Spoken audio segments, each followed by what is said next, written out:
I actually feel quite annoyed with Chris Diamond because he did not show us that video before. And I now realise, sitting next to him, that Professor Noel Sharkey is the perfect TED presenter from every point of view. However, I'm going to tell you about the University Technical College and a little bit about it. It's very much located here in Sheffield, so it's nothing to do with the journey, except maybe a journey in terms of ideas and how we arrived there. And I want to say something about, I'm going to try to, what it is, why it's happening now, and why here, as in here in Sheffield. So, as Chris mentioned, it's a school, but in a way it's a hybrid because it's something betwixt and between a school and a college. And the university part of it is because to set one of these up, a university technical college, you have to have partnership with at least one university, and we have two here who are both partners, which is absolutely fantastic. And it is also partnered by many different employers, many different companies, and many different creative individuals.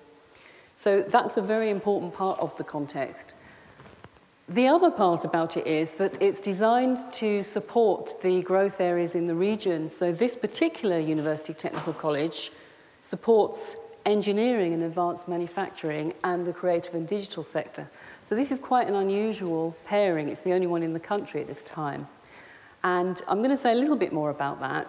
To us, it makes perfect sense, but some people think those engineers, those creatives, are they going to be able to work together? So that's quite an interesting dynamic about it. And I'm going to come back to that and also about why it's here.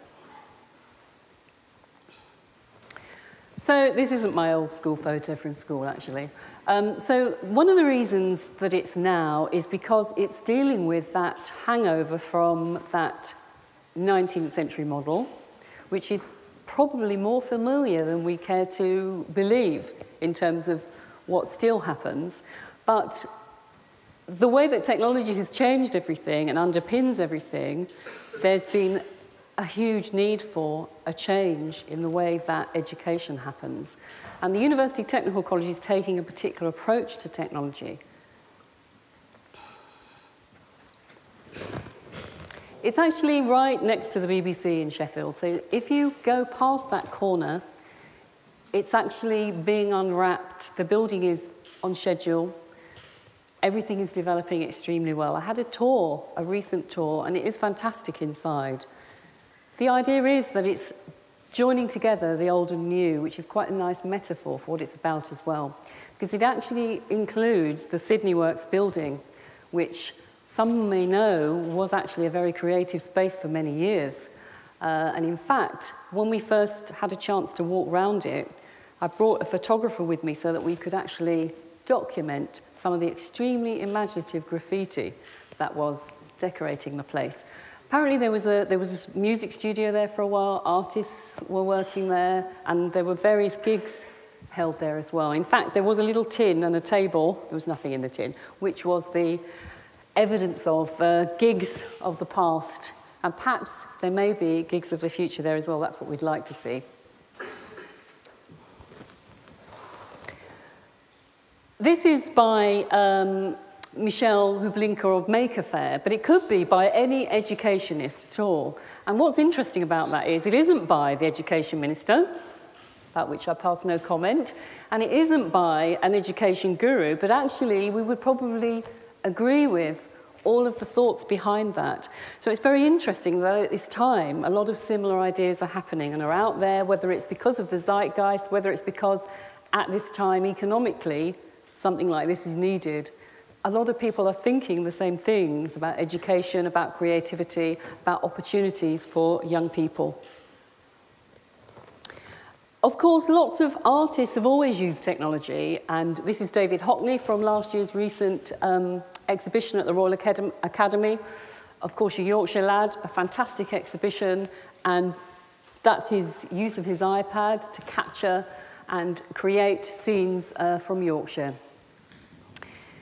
Some people have done this all the time and haven't seen that dissonance that people have talked about in terms of creativity, engineering, those different kinds of concepts.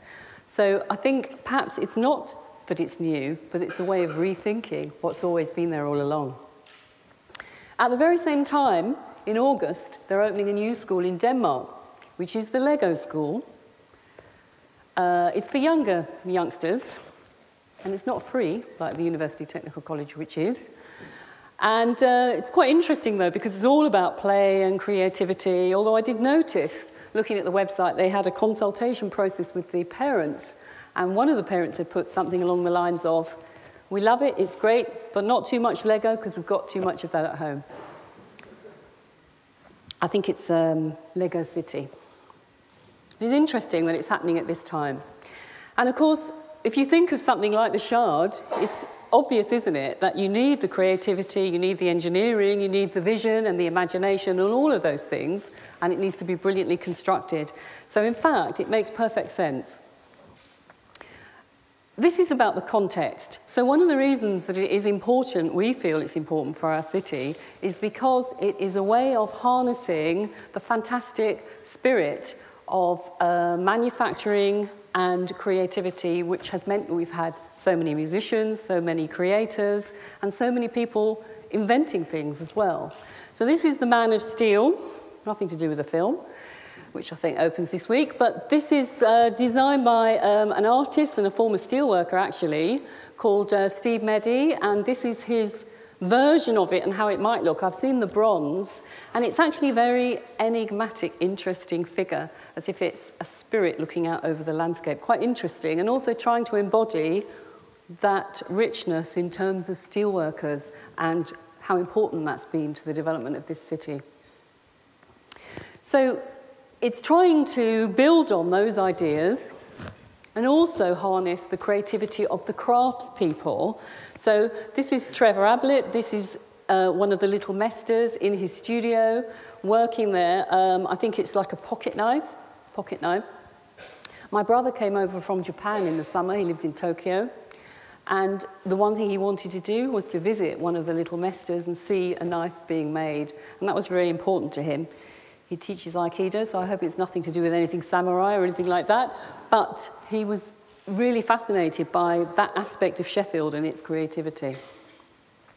And today we have artists like, this is an artist called Allison Council, and she's working on creating these 3D maps, if you like, made in metal and creating them into art objects.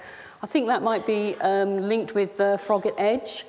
But I'm hoping that she might also think about doing landscapes of the imagination, and I'd very much like to get her involved in a project with young people at the UTC, because that's an important aspect of it, that many artists and individuals, creatives, as well as bigger employers, are all thinking of projects where they could actually work with young people, they could perhaps commission something, or they could think of a way that young people could help in problem solving something in their company. So that's a really exciting aspect of it.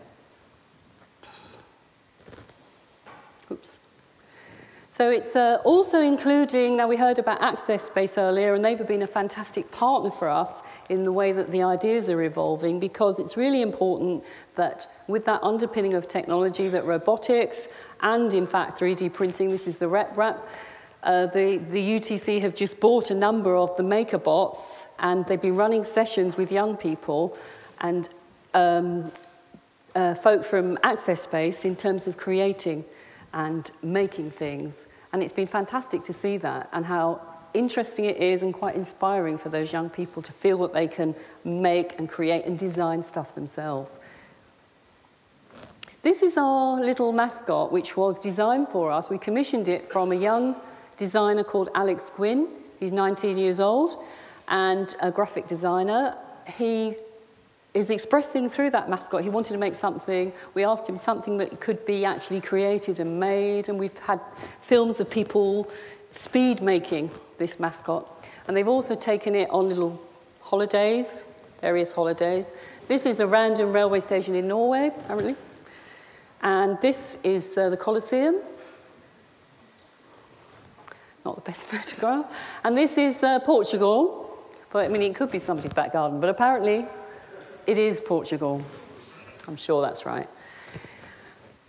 And I just wanted to finally think about some of these ideas, which is where we've come from in terms of the concepts behind it, as a way of harnessing the ideas, the project approach, seeing it as part of that whole thinking and maker revolution, if you like, but also harnessing crafts and those aspects of creativity as well, which we see as quite important.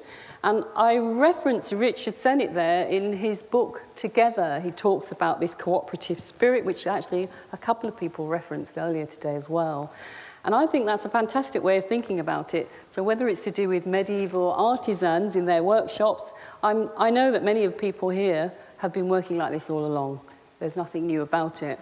And I just wanted to close by saying that I was talking on Friday with a very brilliant games designer, actually, and she was talking about how she didn't have such a great experience at school.